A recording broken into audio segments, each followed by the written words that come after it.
त्रेनातिगाढेन सुहागेन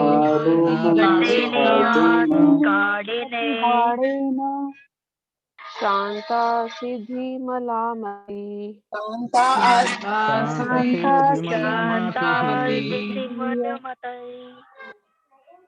शील सूत गोस्वामी ने कहा, इस प्रकार श्री भगवान के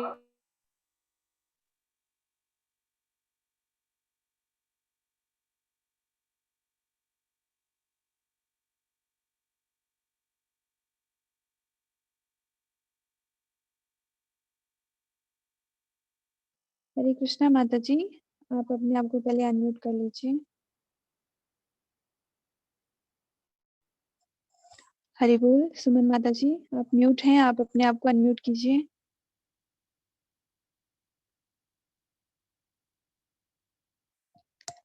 हरे कृष्णा, मेरी आवाज आ रही है?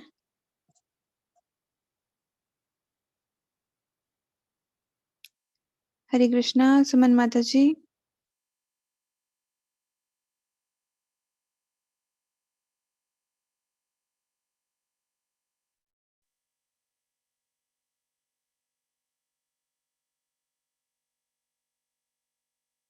हरे कृष्णा। हाँ जी माता जी, आप म्यूट हो गए थे, आप पहले अनम्यूट कर ठीक है, लीजिए। ठीक। जी जी तो जी। फिर वो अभी मुझे अच्छा वो ट्रांसलेशन हुआ। ट्रांसलेशन वापस पढ़ लीजिए। हाँ जी स्क्रीन शेयर करनी पड़ेगी ना। जी जी जी। 1 मिनट।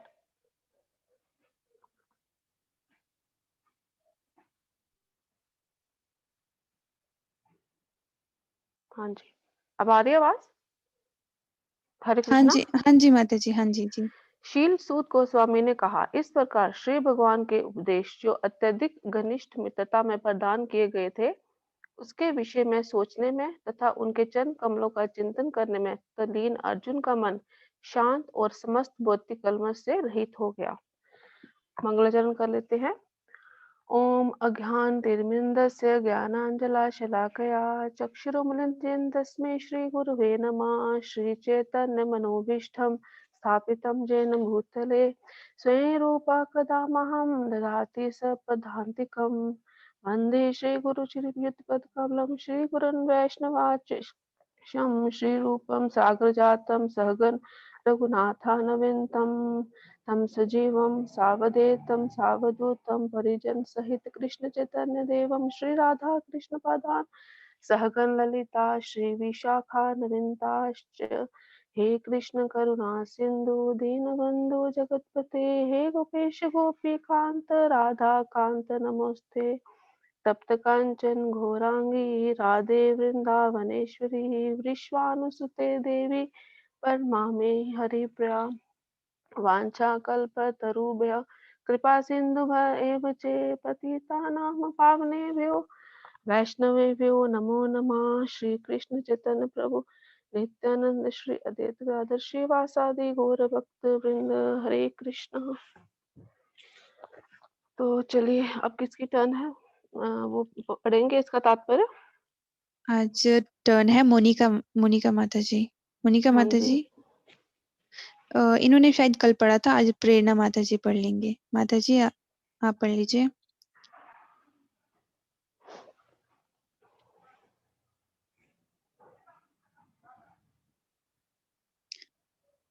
प्रेरणा माता जी, आपको अनम्यूट किया है आप। हरे कृष्णा माता जी। जी माता जी पढ़ लीजिए।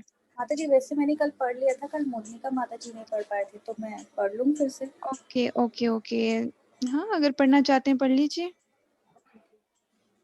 तात्पर्य: चूंकि श्री भगवान परम पूर्ण हैं, अतएव उनका गहन ध्यान योगिक समाधि के समान ही है। श्री भगवान अपने नाम रूप गुण लीलाओं पार्षदों तथा विशिष्ट कर्मों से अभिन्न है।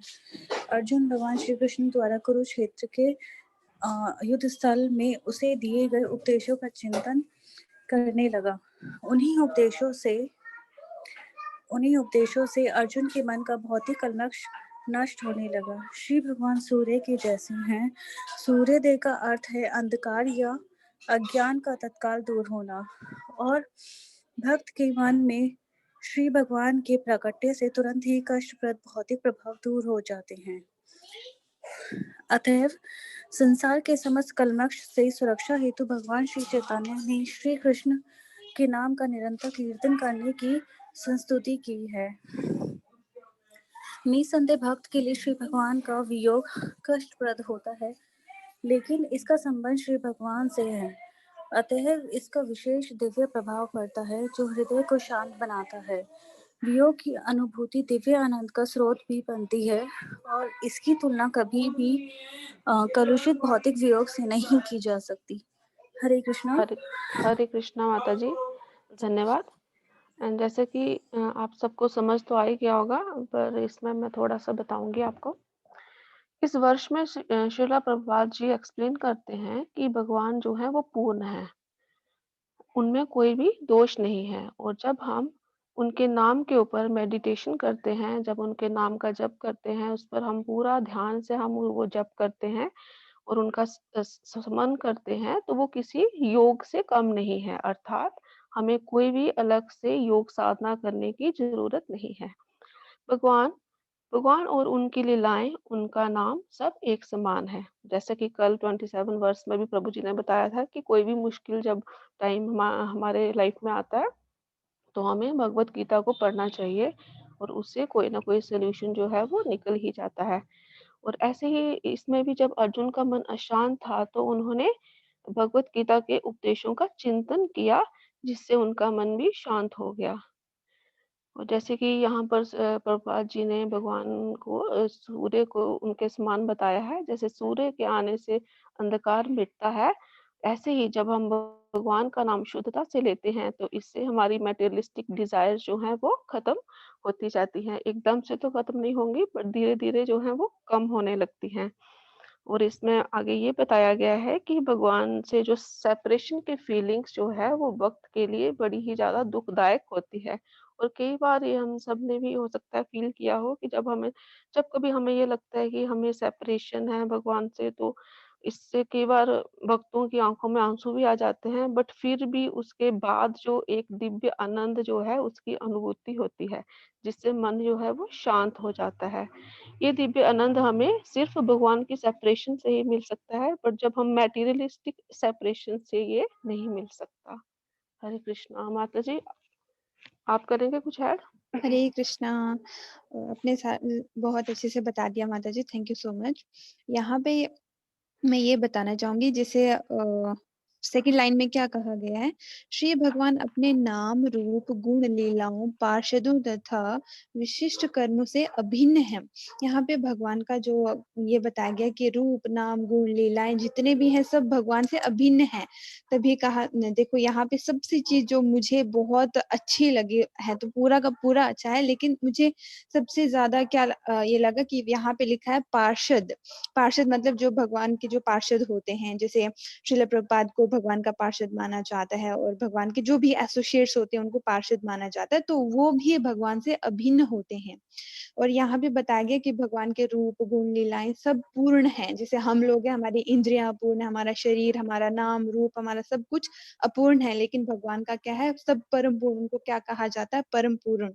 और एक वर्ष भी आता है इसमें कि ओम पूर्णमदः पूर्णमिदं पूर्णात् पूर्णमुदच्यते पूर्णस्य पूर्णमेव वशिष्यते। तो यहाँ पे ये बताया गया है कि भगवान की जितने भी चीजें हैं वो सब पूर्ण हैं, और भगवान के जो पार्षद हैं वो भगवान से अभिन्न है ही नहीं। तो अगर हम उनके साथ मतलब मिलते भी हैं, जैसे महावीर महाराज हो गए या श्रील प्रभुपाद हो गए, तो वो भी भगवान से अभी अभिन्न है। हमें यही सोचना चाहिए कि हमारे सामने जो है, जो हमारे प्रभु जी हैं, हमारे प्रभुपाद जी हैं या हमारे गुरु महाराज हैं, वो हमारे प्रभुपाद के बिल्कुल पर्सनल रिप्रेजेंटेटिव हैं। तभी गुरु को भगवान का रिप्रेजेंटेटिव भी माना जाता है। बाकी तो सब माता जी ने आगे बता ही दिया। चलिए माता जी, नेक्स्ट हाँ जी, नेक्स्ट आप टर्न कौन पढ़ना हरे कृष्ण। चाहेंगे?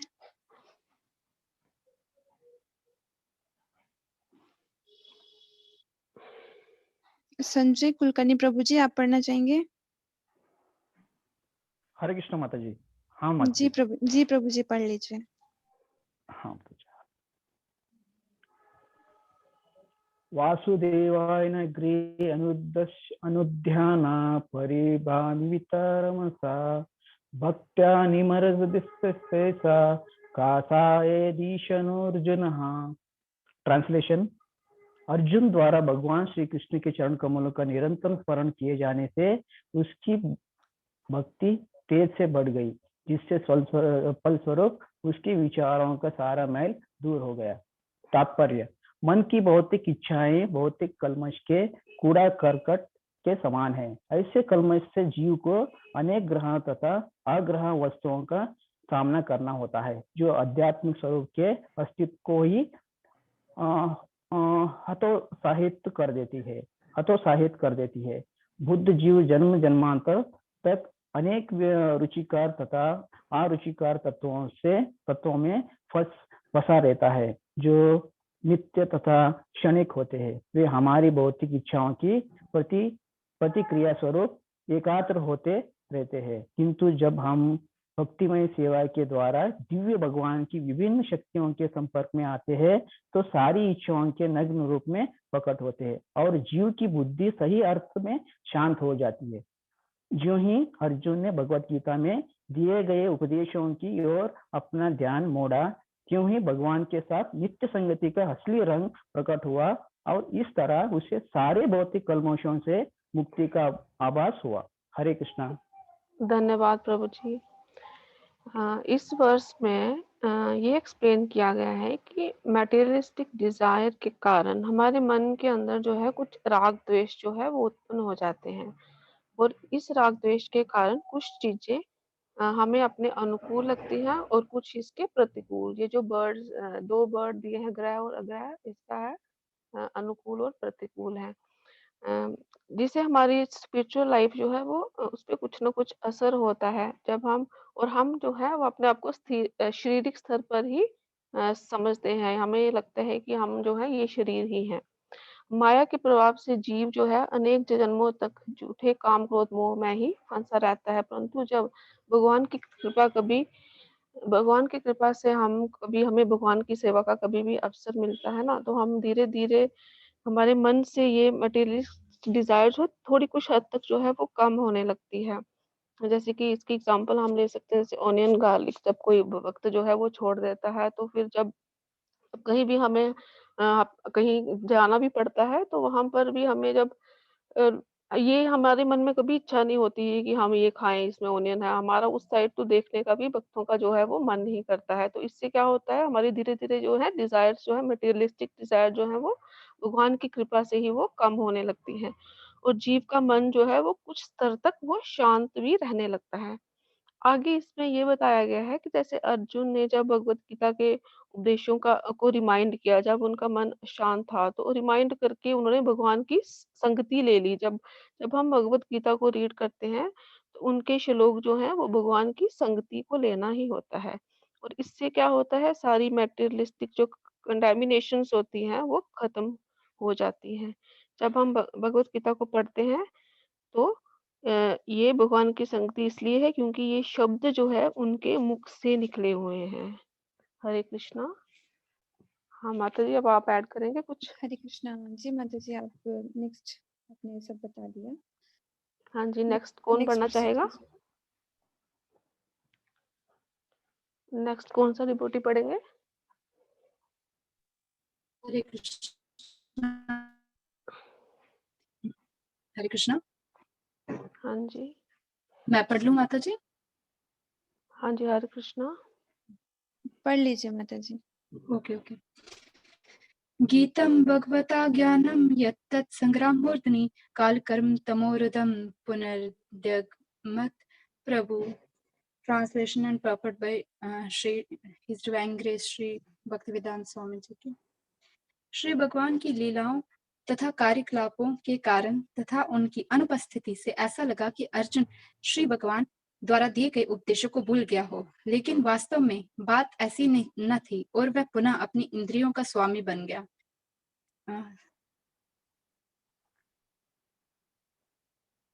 माता जी स्क्रीन शेयर कर दीजिए। स्क्रीन शेयर की ना? स्क्रीन शेयर हो रही है, आपको विजिबल नहीं है क्या? नहीं माता जी, मेरे पास तो यही पेज आ रहा है। Just a minute. आपको दिख रहा है शिवानी माता जी? हाँ जी, मुझे दिख रहा है जी माता जी। एक मिनट फिर जी। तात्पर्य, बद्धजीव शाश्वत काल के प्रभाव से अपने सकाम कर्मों में लिप्त हुआ रहता है, किंतु जब परमेश्वर इस पृथ्वी पर अवतरित होते हैं तब वे काल द्वारा भूत, वर्तमान तथा भविष्य की भौतिक धारणा द्वारा प्रभावित नहीं होते। श्री भगवान के कार्यकलाप शाश्वत हैं और वह उनकी आत्म माया तथा या अंतरंगा शक्ति की व्यक्तियां हैं। श्री भगवान की समस्त लीलाएं या कार्यकलाप आध्यात्मिक हैं, किंतु अज्ञानी मनुष्यों को ये भौतिक कार्यकलापों जैसे दिखते हैं। ऐसा लगता है कि अर्जुन तथा भगवान श्री कृष्ण दूसरे पक्ष की ही तरह युद्ध में लगे थे, किंतु वास्तव में श्री भगवान अपने अवतार के उद्देश्य को तथा अपने शाश्वत सखा अर्जुन की संगति के लक्ष्य को पूरा कर रहे थे। अतएव ऊपर से भौतिक लगने वाले अर्जुन के ये कार्यकलाप उसकी दिव्य स्थिति से दूर नहीं ले गए, अपितु इसके विपरीत उसे श्रीमद् भगवद गीता की उसकी चेतना का पुनः स्मरण दिलाया, जैसे श्री भगवान ने उसे स्वयं सुनाया था। चेतना की इस पुनः जागृति का आश्वासन श्री भगवान ने श्रीमद् भगवद गीता 18.65 में इस प्रकार दिया है। मन मना भव मद भक्तो मदाजी माम नमस्करु मामे वैश्यसी सत्यम ते प्रति जाने प्रियोसी में।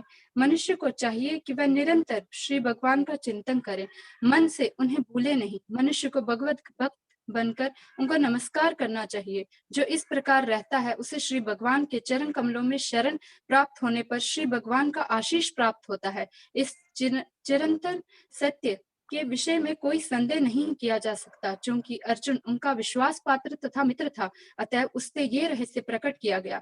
अर्जुन को अपने संबंधियों से युद्ध करने की कोई इच्छा न थी, लेकिन उससे श्री भगवान के देह के कारण युद्ध किया।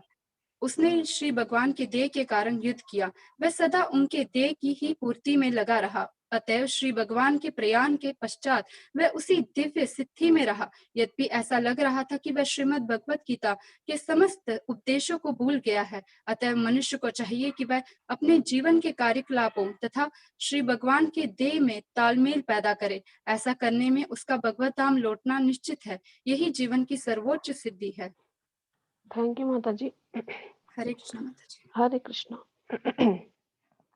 हाँ, तो इसमें ये है कि जब भगवान जो है वो पृथ्वी पर जब अवतार लेते हैं तो उनकी सारी लीलाएं जो हैं वो स्पिरिचुअल होती हैं। वो जो भी कार्य करते हैं उसके पीछे उनके अवतार लेने का कोई ना कोई उद्देश्य हमेशा होता है। परंतु बद्ध जीव को तो यही लगता है कि उनके जब वो पढ़ते हैं तो कई बार अपनी माया के प्रभाव से वो यही सोचते हैं कि उनके सारे काम जो है वो भौतिक स्तर पर ही हैं। पर ऐसा वास्तव में नहीं है। जैसे कि अर्जुन जो है वो युद्ध नहीं करना चाहते थे। उनके मन जो है वो युद्ध करने के लिए मान ही नहीं रहा था। परंतु जब उन्होंने भगवान के उपदेशों को सुना तो फिर उन्होंने सिर्फ भगवान के उद्देश्य को पूरा करने के लिए युद्ध किया।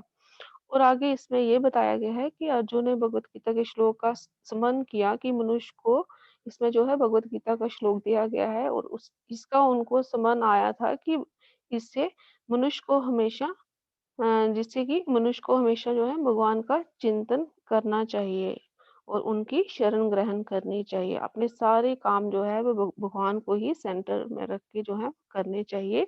यही हमारे जीवन का लक्ष्य होना चाहिए। इसी से हम जो है वो भगवत धाम को जा सकते हैं। हरे कृष्णा। हरे माता जी कृष्ण माता जी। जी जी। माता जी, थैंक यू। और जैसे यहाँ पे बताया जा रहा है कि भगवान का जो भी कार्यकलाप होते हैं सब आध्यात्मिक होते हैं। जैसे मैंने भी बहुत सारे लोगों से सुना, अलग अलग संस्थाओं से सुनने को मिलता है कि अरे भगवान कृष्ण तो एक राजकुमार थे, अरे भगवान राम तो कोई राजा थे। तो उनके लिए भगवान उसी टाइप में दिखते हैं, वो उसी टाइप में देखना भी चाहते हैं। और अगर ऐसा होता तो भगवान भगवत गीता के इस श्लोक में बोल रहे मन मना भव मद भक्तो मध्य जीमाम नमस्कुरु। भगवान ऐसा क्यों कहते फिर कि हे अर्जुन तुम मेरे भक्त बनो, मुझे नमस्कार करो। तो फिर भगवान ऐसा क्यों कहते? दैट्स मीन भगवान अपने भक्तों को समझा रहे हैं कि मैं ही भगवान हूँ, तुम सिर्फ मेरी पूजा करो। और यहाँ पे एक और चीज बताई जा रही है कि हमें केवल हमारा जितना भी काम होता है हमें सबका सब सेंटर में कृष्णा को रखना चाहिए, मतलब कृष्ण की मर्जी यहाँ पे बोला जा रहा है। अतः मनुष्य को चाहिए कि वह अपने जीवन के कार्यकलापों और श्री भगवान के ध्येय में तालमेल पैदा करे। भगवान की जो इच्छा है, हम अपना हमारा जो भी कार्यकलाप होता है वो भगवान की इच्छा से अगर हम उन दोनों को मिला लें तो हमारा भगवत धाम जाना बहुत अच्छी तरीके बहुत इजी हो जाएगा। ऐसे हमारा क्या रहता है कि भगवान ने हमें क्या करने यहाँ भेजा है तो हम उल्टा ही करते हैं, तो हम लोग और डिग्रेड होते जाते हैं। भगवान की इच्छा है कि तुम लोग जाओ, या भी हम पृथ्वी लोक पे हैं, तो जाओ, तुम्हारी जो इच्छा थी उसको तुम कंप्लीट करके, जो भी तुम्हारी इच्छा है, अब हम यहाँ पे अपनी इच्छा से ही आए हैं, भगवान ने नहीं भेजा है। फिर क्या होता है कि लेकिन भगवान ने हमें इंस्ट्रक्शंस दी हैं कि इस तरीके से अगर आप लोग अच्छे से रहोगे, नियम का पालन करोगे, भगवान नाम का जप करोगे और सारे रूल्स एंड रेगुलेशंस को फॉलो करेंगे, मतलब भगवान की जो इच्छाएं हैं अगर हम उनके साथ मिल जाते हैं, उनको अपनी इच्छाओं के साथ और अपनी एक्टिविटीज के साथ मिला लेते हैं, फिर हम बहुत आसानी से हम भगवान के पास जा सकते हैं। नेक्स्ट। हाँ जी, ये कौन पढ़ना चाहेगा ये?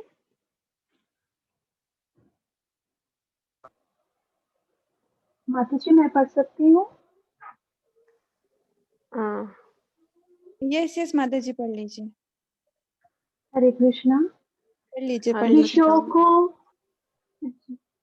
विशोको ब्रह्म संपदय संचिनाद्वैत समस्या लीन प्रकृति निर्गुण्यात् अलिंगत यद असंभवा। आध्यात्मिक संपत्ति से युक्त होने के कारण उसके द्वैत के संशयपूर्ण रूप में क्षीण हो गए। इस प्रकार वह भौतिक प्रकृति के 3 गुणों से मुक्त होकर अध्यात्म में स्थित हो गया। अब जन्म तथा मृत्यु के पास में उसके फंसने की कोई आशंका न थी, क्योंकि वह भौतिक रूप से मुक्त हो चुका था। तात्पर्य: द्वैत के संशय देहात्म बुद्धि की अनुचित धारणा से प्रारंभ होते हैं, क्योंकि अल्पज्ञ मनुष्य शरीर को ही आत्मा मान लेते हैं। हमारी अज्ञानता का सबसे मूर्खतापूर्ण अंश ये है कि हम इस भौतिक शरीर को ही आत्मा के रूप में पहचानने लगते हैं। अज्ञानवश शरीर से संबंधित प्रत्येक वस्तु को अपनी निजी मान लिया जाता है। मैं और मेरा की भ्रांत धारणा से उत्पन्न संशय दूसरे शब्दों में मेरा शरीर, मेरे संबंधी, मेरी संपत्ति, मेरी पत्नी, मेरी संतान, मेरा धन, मेरा देश, मेरा समाज तथा इस प्रकार के सैकड़ों हजारों भ्रामक विचार बुद्ध जीव के लिए मोह उत्पन्न करने वाले होते हैं। किंतु श्रीमद् भगवत गीता के उपदेशों को आत्मसात करने से मनुष्य निश्चित रूप से ऐसे मोह से छुटकारा पा सकता है, क्योंकि वास्तविक ज्ञान ये जान लेना है कि भगवान वासुदेव या भगवान श्री कृष्ण ही सब कुछ है, जिसमें अपना आत्मा भी सम्मिलित है। प्रत्येक वस्तु उनकी शक्ति की आंशिक अभिव्यक्ति है। शक्ति तथा शक्तिमान अभिन्न है। अतः पूर्ण ज्ञान के प्राप्त होते ही द्वैत का भाव समाप्त हो जाता है। जो ही अर्जुन ने श्रीमद् भगवद गीता के उपदेशों को ग्रहण किया, जिसमें वह दक्ष था, त्यों ही उसके शाश्वत सखा भगवान श्री कृष्ण के संबंध में उसका भौतिक बोध मिट गया। उसे ये अनुभव हुआ कि श्री भगवान अपने उपदेश द्वारा उनके अपने रूप, लीलाओं, गुणों इत्यादि के द्वारा अब भी उसके समक्ष उपस्थित हैं। वह अनुभव कर सका कि उसके मित्र भगवान श्री कृष्ण विभिन्न अद्वैत शक्तियों में अपने दिव्य उपस्थिति के कारण अब भी उसके समक्ष उपस्थित थे और देश काल के प्रभाव के अंतर्गत शरीर के एक और परिवर्तन द्वारा श्री भगवान की संगति को प्राप्त करने का प्रश्न ही नहीं था। परम ज्ञान प्राप्त करके मनुष्य इसी जीवन में श्री भगवान के निरंतर संगति में रह सकता है, यदि ये केवल परमेश्वर का श्रवण, कीर्तन, चिंतन तथा पूजन करे। इसी जीवन में मनुष्य उन्हें देख सकता है, उनकी उपस्थिति का अनुभव कर सकता है, यदि वे केवल भक्ति योग द्वारा जो उनका श्रवण करने से प्रारंभ होता है, अद्य ज्ञान श्री भगवान को जान ले। भगवान श्री चैतन्य कहते हैं कि केवल भगवान नाम के कीर्तन से ही शुद्ध चेतना के दर्पण की धूल को हटाई जा सकती है, और इस धूल को हटते ही मनुष्य तत्काल समस्त भौतिक बंधनों से छूट जाता है। भौतिक बंधनों से मुक्त होने का अर्थ है आत्मा को मुक्त करना। अतएव ज्यों ही मनुष्य परम ज्ञान में स्थित होता है, त्यों ही उसकी देहात्म बुद्धि दूर हो जाती है। वह जीवन में के मिथ्या बोध से उबर जाता है। इस प्रकार आध्यात्मिक अनुभूति में शुद्ध आत्मा का कार्य फिर से प्रारंभ हो जाता है। जीव की ये व्यवहारिक अनुभूति प्रकृति के तीनों गुणों सतो, रजो तथा तमो गुण से उसके मुक्त होने पर संभव हो पाती है।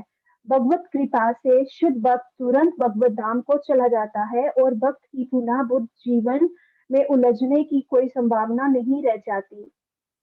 जब तक मनुष्य में प्रमाणिक शास्त्रों द्वारा नियत की गई भक्तिमय सेवा के द्वारा अवश्य आध्यात्मिक दृष्टि प्राप्त नहीं हो जाती, तब तक उसे श्री भगवान की उपस्थिति का अनुभव नहीं हो पाता। अर्जुन को ये अवस्था कुरुक्षेत्र के युद्ध स्थल में बहुत पहले ही प्राप्त हो चुकी थी। अतएव जो ही उसे श्री भगवान की अनुपस्थिति का अनुभव हुआ कि तुरंत ही उसने श्रीमद् भगवद गीता के उपदेशों का आश्रय लिया, और इस प्रकार वह अपनी मूल स्थिति को फिर से प्राप्त हो सका।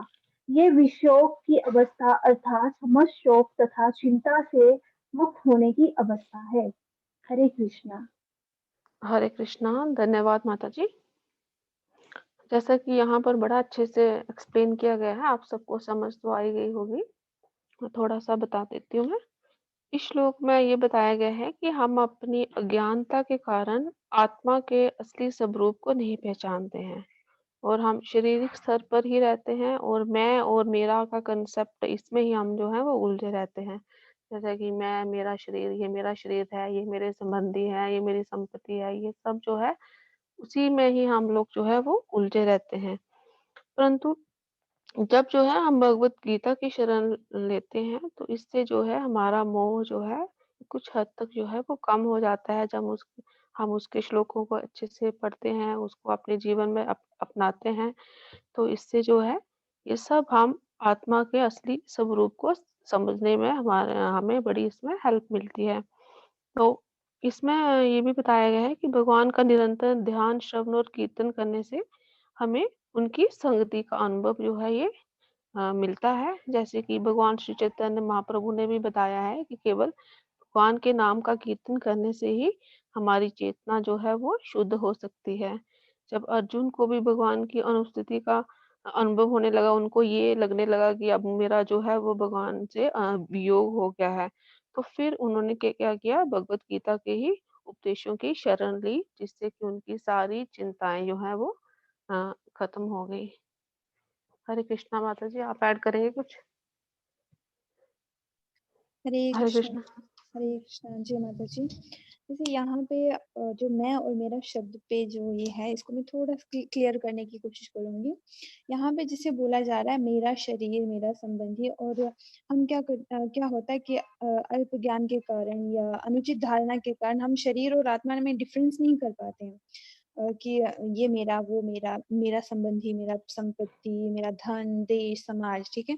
तो यहाँ पे एक बहुत सिंपल सी चीज हम अब अगर अपने शरीर और आत्मा में डिफरेंशिएट करना चाहें तो बहुत आसान तरीका है।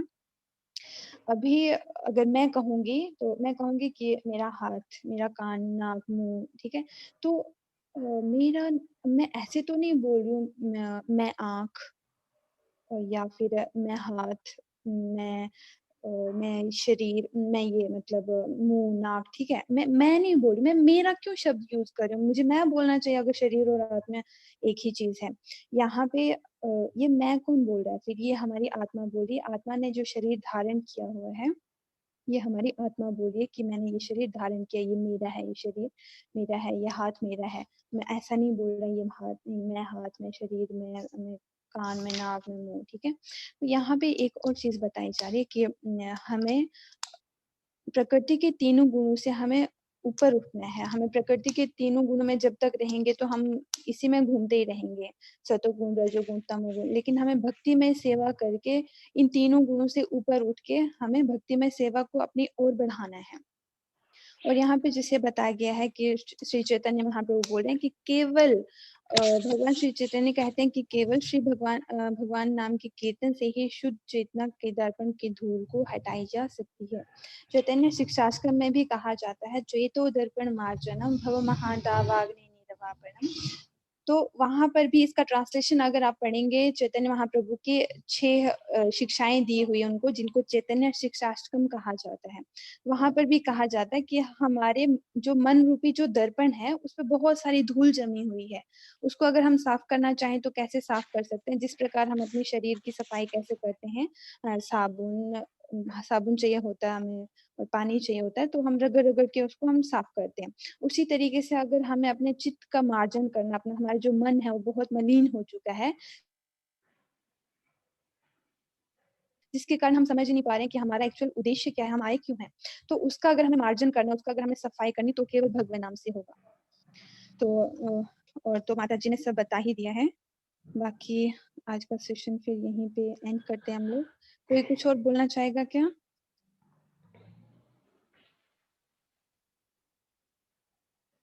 हरे कृष्णा। चलो फिर हम आज का सेशन एंड करते हैं। सुमन माता माता जी। जी, I want to हाँ ask ji, something. Can I ji ask? हरे कृष्ण, हरे कृष्णा। जी माता जी, जी माता जी। ये जो माता जी जैसे यहाँ पे की बात है ना, लाइक मुझे बहुत कंफ्यूजन रहता है, जैसे मेरा शरीर, मेरा संबंधी, like we are in this body right now, हाँ एट द जी, same time we can say कि हमें कार मिली हुई है रेंट पे, जिसको हमको थोड़ा तो टेक केयर करना ही पड़ेगा, अदरवाइज ये तो कार चलेगी कैसे?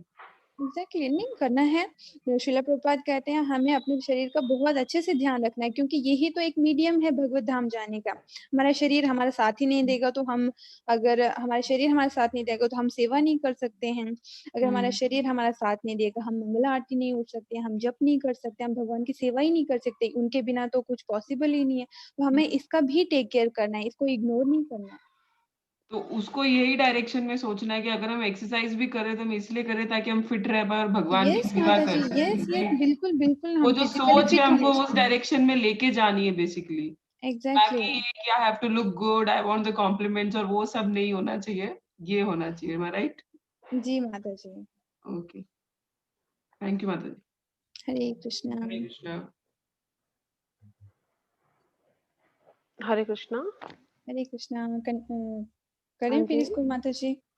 हाँ जी, हाँ जी, करते हैं। तो आप कर दिए सबको अनम्यूट। जी।